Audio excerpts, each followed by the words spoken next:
petite vidéo assez cocasse, vous allez voir. Emmanuel Macron n'a pas de visite prévue au Maroc, selon une source gouvernementale marocaine. Une source gouvernementale officielle, citée par les médias marocains, a répondu à la ministre des Affaires étrangères française Catherine Colonna, qui évoquait une invitation lancée cet été par le roi Mohamed VI au président de la République. Une visite du président français n'est pas à l'ordre du jour et n'est pas programmée, a indiqué une source gouvernementale officielle marocaine citée par l'agence de presse marocaine MAP et relayée par les principaux médias du pays. C'est quand même curieux.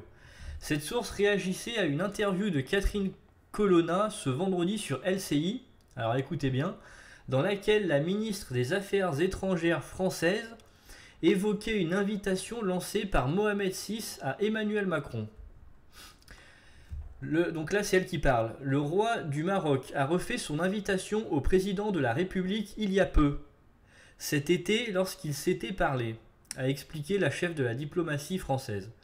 Le président est invité, il reste à trouver des dates. Je tiens à préciser qu'il n'y a eu aucun report, aucune date n'avait été fixée.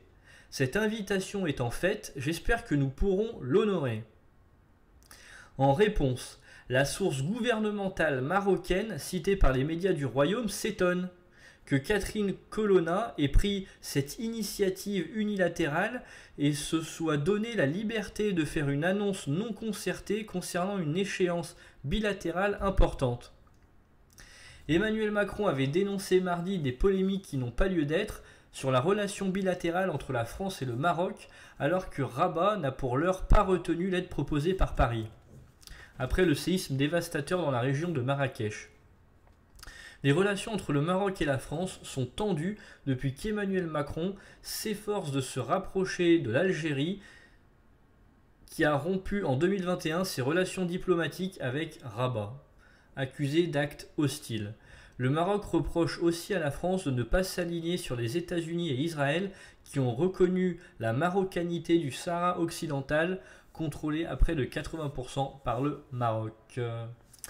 Merci d'avoir suivi cette vidéo, j'espère que vous l'avez appréciée. N'hésitez pas à partager, liker, commenter, à vous abonner, à activer la cloche pour être au courant de chaque nouvelle vidéo. Je vous souhaite une bonne soirée, à la prochaine.